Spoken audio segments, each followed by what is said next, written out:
that, you have another symmetrical eyeball. Do you guys see this? This man is a god. Right in my beard. You really have to see it. 6 feet.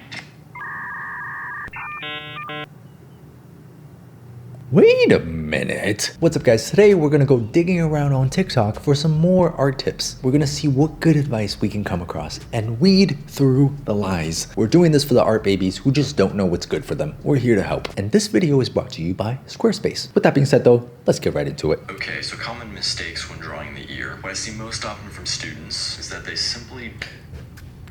Students? My brother, Kenton Scott. You look like a student. You look at an ear and you say, what's all that nonsense? What's going on? Well, there's not really even that much going on, so it shouldn't be too hard to figure out what to do here. Right about halfway right here, we get a bump like this, then we get a big swooping line that goes all the way up and around the outside of this form, and then right here in this big space we get a bubble letter Y. So that's pretty good simplification. I like that you mentioned the little Y shape on the inside of the ear. This is one of the things that I remember about drawing the inside of the ear. It's this little thing right here. See that? It splits into like a little Y. Very good job. Add blush. Add blush.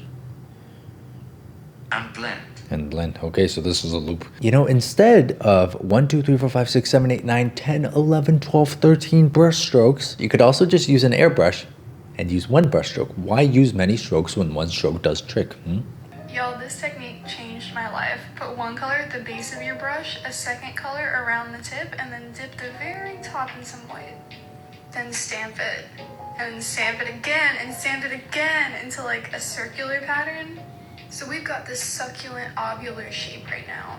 And we're gonna reload the brush and do that technique again on the second inside layer. Okay. And then as DJ Khaled says, another one. Stamp it, another one. So then you have this Whoa. gorgeous flower thing and you can multiply them into more, and it's so fast and so easy. That's kind of sick. Something so simple to make something so beautiful. And it's such an easy process too that I think anybody would be able to do this, which is fantastic. And of course, this is by Sparketh. You guys keep doing what you're doing. This is fantastic. 14-year-olds draw bad. Ooh.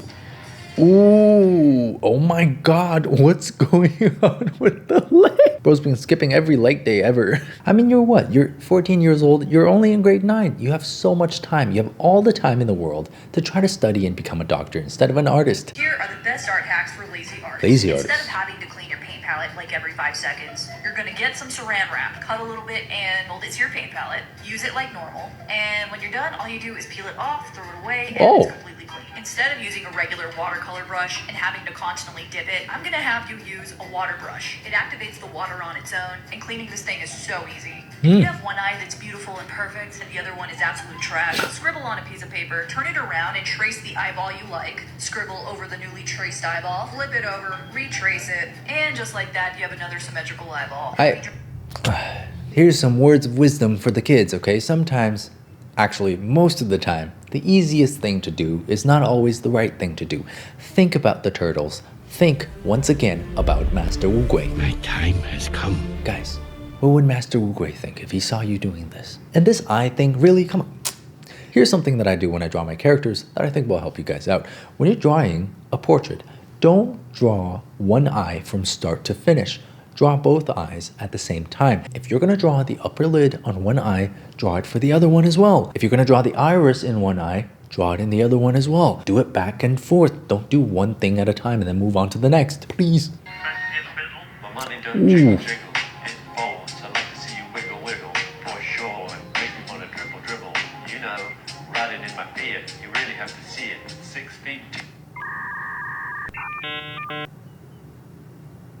Wait a minute. That's kind of sick. See guys, this is how you make the most of your mistakes. This is how you turn it into a feature. So creative, so amazing. If only you had an undo button. What do they want to see in your illustration portfolio? This will be good for the kids who are trying to get into university. The first thing they want to see is that you draw a lot. The best way to show them that you draw a lot is by presenting a sketchbook. In your sketchbook, you're going to want to include a variety of observational drawings. One great tip that I got from my teachers was to draw during my commute. If you normally take the bus or the metro, the train to school, to work, wherever you're going, bring your sketchbook along and just draw what you see. The second thing they want to see is that you want drawing to become your full-time job. You want to make a career out of it. So this is where you include some hand studies, an indoor and outdoor perspective drawing, a drawing of a person in an environment. Number 3 is a letter of intent. In this letter, you're going to have to name some specific goals. And some of you might say, well, I bet you kind of have an idea. All right, let's. So I really like your first tip, the sketchbook tip. Fantastic. I think everybody could benefit from that. But the second and third, like the hand and feet drawings, that just depends on which program you're applying to, which university you're going to. They're all going to have very different requirements. So for the babies who are looking for, what to put in your portfolios, be sure to check out your university's website and look very closely at what they require, the things they look for. Maybe even talk to people who have gone into the program before and ask them what they put into their portfolio. That's the best way, okay? You got to be very specific, very targeted. This TikTok is not going to help you unless you're going to the same school as her. Every time I see a beginner artist like shade their drawing, like, oh, I got my character, I always pick dark purple and I set the blending mode to multiply and then I start shading. That's fine. No, and it's fine, really. It's fine. I used to do this. There are cases where it does make sense to do this, but a lot of the times people just do this without really knowing why. Look at this photo. The sunlight hitting the sidewalk is tinted yellow because the sun is yellow or something. Yes. But why are these shadows blue? It's because the sky is blue. Yes. But the sun, the yellow sun, isn't hitting it. This light directly from the light source is called the direct light, and this light that fills the shadows is Ambient called light. the ambient light. Yes. If you're making your shadows purple, you're implying the ambient light is purple, which could be true. I mean, that's why they shade with purple in Kipo. Like, look at the sky. But doing it in daylight might seem a bit off. Okay, overall, that was pretty good. I think the video might have aged me like 2 years because it was a little bit too long. If you guys know Marco Bucci, this is something that I've seen him talk about in a video, and he explains it really, really well. The whole concept is the shadow is not a complete absence of light. The shadow reflects the ambient lighting in the environment. So when there's a shadow on a character in a green room, the shadow is going to appear green. If the room is purple, the shadow is going to appear purple. I think that's what he was trying to get at, but I don't know why this video went on for so long. This lesson is brought to you by... Speaking of Marco Bucci, I love this man. He's, wow, fantastic. Let's go. This is going to be a good lesson. XP Pen. All right, shading, shadows. There's 2 types of shadow, form shadow and cast shadow. Oh, yeah. This is a form shadow. It explains the 3D form of an object by its interaction with the light. Objects are a collection of planes in 3D space. This plane faces away from the light, while these 2 planes face the light. So we have one plane in shadow. The human head is made of planes too. If I know the light's coming from here, and I know these planes face away from that, I know where the form shadow goes. The shape of the form shadow is just a drawing of the outer edge of those planes. Practice this on simple forms first. Okay, now a cast shadow is slightly different. It occurs when something blocks the light, and you get a corresponding shadow shape projected onto the object. A cast shadow from the nose onto the head retains a nose-like shape. So your first homework is to understand the planes you're dealing with. Wow. Then pick a light direction, and I'll start with cast shadows. The protruding brow casts a pretty linear shadow over the eye sockets and cheeks. The nose casts an equally graphic shadow. The lower lip casts a shadow onto the chin. And the whole head casts a shadow onto the neck and torso, wrapping around them as it does. Now let's add form shadows, just filling in those planes that face away from the light. Where your shadows intersect and overlap, let them just meld together. One thing you can do from here, wherever there is a form shadow on a rounder part of the head, like his cheek or chin or even the brow, soften the edge, but keep your cast shadows hard-edged. Wow. This will give you a nice look. Wow.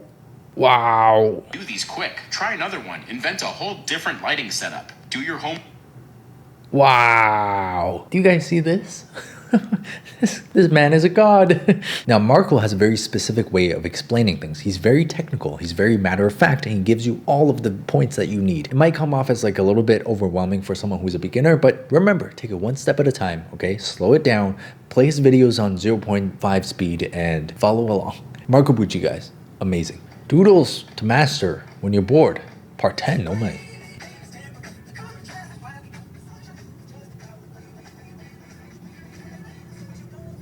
Oh. Oh. Okay. Oh, okay. Wow. That's cute. Look at that. Awesome. Good job. My tips for A-level art is someone that got a 9 at GCSE and an A-star at A-level. Now, what I see a lot of when I look at other tutorials or A-level art tips videos is the amount of aesthetically pleasing looking sketchbooks. I understand this is important for some people. However, you do not need to be painting the backgrounds of your pages in order to be getting top marks. It's unnecessary and time wasting. I like that. First of all, if you're feeling what she's saying, like you have a sketchbook, but you want to make every single page aesthetically pleasing, that's a mindset that you have to break out of. Just like she said, the sketchbook is a sacred place where you can make mistakes. That's the whole point of it. Beginner tip, throw away your airbrush. Ooh, okay. Instead, block in all your shadows, and it goes by too fast. And take a nice smudge brush on the edges. It's important to...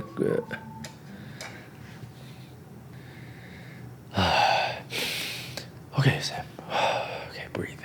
Now, there is a place in your toolkit for the airbrush for places like applying a soft blush onto the cheek. It's great for that. But like this person said, do not use an airbrush for all of your shading, because then your character is going to look like they're fading away, like they just got snapped by Thanos.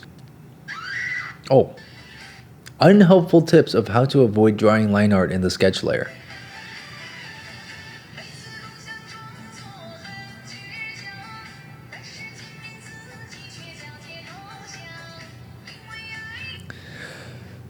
Oh. Setting a layer as a different color I don't think is actually going to prevent you from drawing on that layer. I mean, once you're done your rough draft, lock that thing so that you don't accidentally draw on it with your final sketch layer. Oh my god, it's one of these don't undos. All right, let's see what this is all about.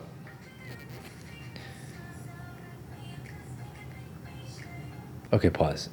You're spending so much time on the don't. I feel like that is your do. Is that your do? What is the do?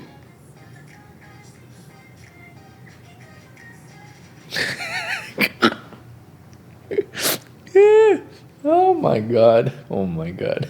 I knew it! That's very funny, but both of these are don'ts. Digital art tip no one told you about part 2. Blur tool is best if you want your art to look fancy. Fancy?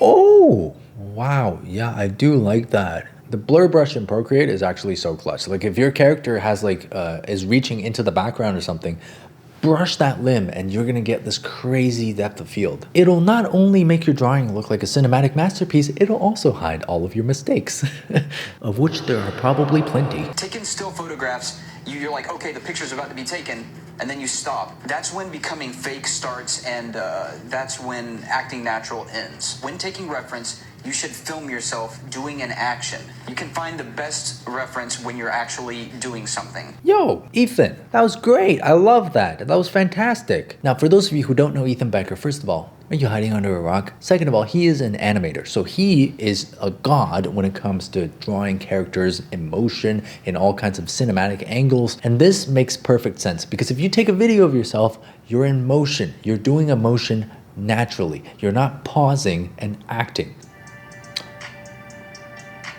Oh no.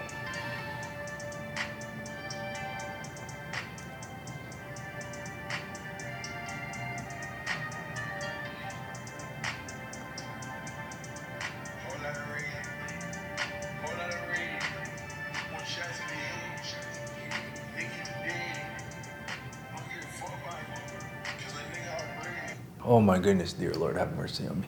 So, TikTok, please, I'm at my wit's end. Disclaimer, grid drawing is a valid method. A lot of people have done it. It does produce accurate drawings. But doing this is not gonna help you. You're not gonna be able to draw things more accurately if you do this every single time. Get your practice in, please. Welcome to my series of 1-minute quick tutorials on how to go from this to this. Ooh. My name is Sumi Illustrations and I've been exhibiting at conventions for over 5 years now. Step 1, thumbnail. This is the ugliest sketch I can do using this handy dandy tool in my notes app on my phone. And yes, there's more where that came from. I mean, but I then switched to the Procreate app on my iPad, taking either the standard 6B pencil or soft airbrush to work out the sketch. It is important for me to start very rough and work out the details in the process. This first sketch is just for figuring out how to do illustration. Finally, I have everything I need for the next phase. Follow for part 2. That's sick. I love this drawing style. That's amazing. Oh my goodness. I'm in love. This video is for people who draw noses like this. So if you're not a degenerate, keep scrolling. There are 3 parts to drawing a simple, stylized nose. The bridge, the nose tip, and the nostril. Sometimes. The nose bridge and tip are what give the most character. Even from the front, I like to separate the two for a more 3-dimensional look. As you rotate the character, make sure the tip protrudes more and more. The nose bridge typically looks the same from the front, but give it a little curvature and your character instantly becomes top tier. It's important to keep variety in mind. Oh, and always use reference. Good video. Obviously, you don't want to draw your nose just like a straight line. But this is actually a stylized version of the nose. And if you haven't taken some time to at least study a realistic looking nose, you're gonna have a harder time wrapping your head around the way the nose is supposed to look in different angles when your head is tilted. Okay? I always recommend before you jump into stylization, try to understand how it actually works in real life. Know the rules before you break them. Otherwise, I'm gonna come over there, I'm gonna break your tablet, I'm gonna break your stylus, and I'm gonna punch your grandma. Alright, tips on how to make your piece more painful. Painful? For tears, don't go in with a big solid streak of white. You actually want to start with the shadow that the tear casts, and then go in with the white highlight, both with a very light hand. Here is another example. Then for tears that gather in the eye, I kind of make just big bulbous shapes of the white of the eye, and then go in with a brighter white to highlight and kind of make those brimming shapes. I don't think I've ever drawn tears, but from what I understand about the way water works, tears are going to look very different in different types of lighting. Sometimes there's only going to be bright highlights if your character is in light, but if your character is in shadow, you might not even be able to see it. It'll be invisible, like tears in the rain.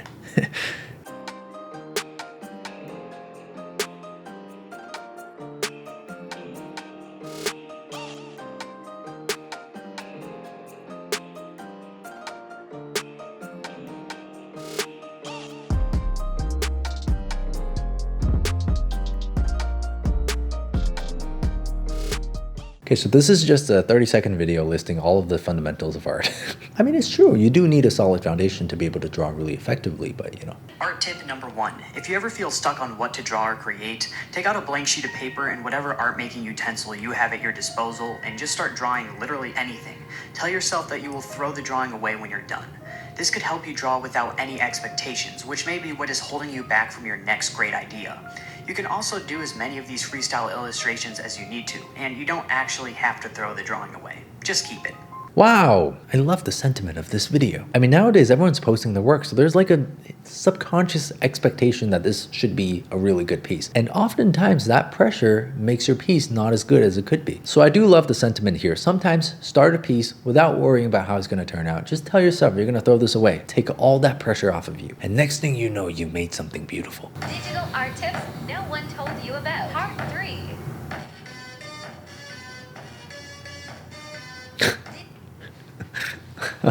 No! So that's the after. Now, yes, this method is valid. Putting multiply layer onto a layer underneath is going to create a shadow effect. But as an art baby, as a baby of the art, it's always helpful to try to learn how light actually casts shadows. Like Marco Bucci said, form shadows and cast shadows. Study those. Get that ingrained in your mind. Understand how shadows actually work. Don't take a shortcut. Don't do this.